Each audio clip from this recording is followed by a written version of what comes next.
UFC 299 is over, and what a night! What a long night. Felt like 15 fights in all. I want to talk about all of them. So let's go through the card one by one. Talk about anything significant that might have happened in those fights, and if I agree with the decisions. Joanne Wood, she was winning in the exchanges. Pretty simple. Split decision. Could have gotten to Miraz. She was landing more power and she had the control time. But Joanne Wood won.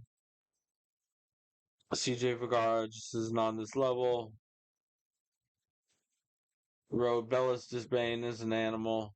He's gonna just let's have him fight all the heavyweights that we want to put on main events. Let's do that. Let's see what happens. It lasted less than 35 seconds, which is what I predicted. So I am 2-1.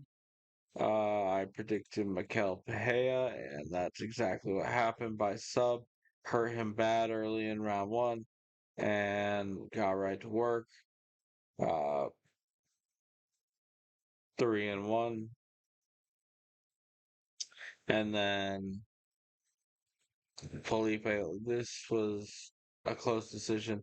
Kudalaba's leg was absolutely destroyed this entire fight. Uh, Felipe Lins, he was doing a really good job of uh, kicking his leg anytime he would start plotting forward. Because that's sort of what Kudalaba does.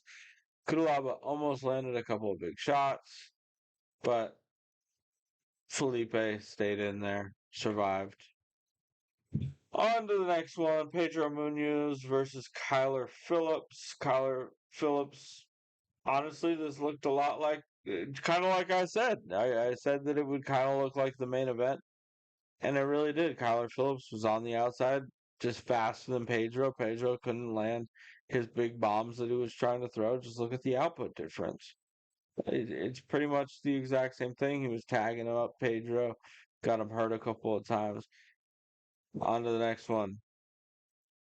Gamrot versus RDA. RDA timed a big time knee on Gamrot, but other than that, wasn't really able to get him with anything.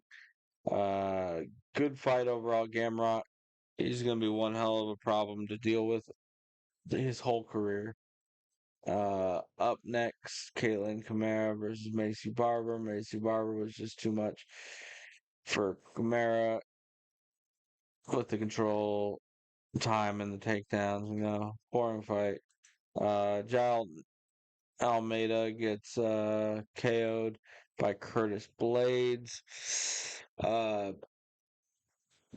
Jalton was kind of riding his way to an easy win and then just got hammer fisted into the second dimension. So, sucks to suck. On to the next one. Piotr Jan versus Song Yadong. Very close, but Peter Yan slightly edges it out. He was landing in the big exchanges uh, the majority of the time. JDM, it was a close fight. I thought that JDM controlled most of it. I heard something like two of the judges had scored the first 2 rounds for Gilbert, so that's kind of whack. Uh, on to the next one.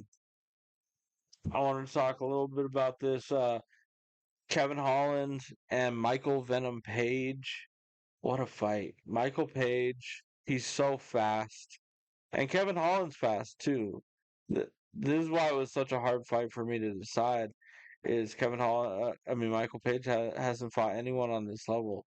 So it was good to see that he stayed in there and he still looked fast, really fast.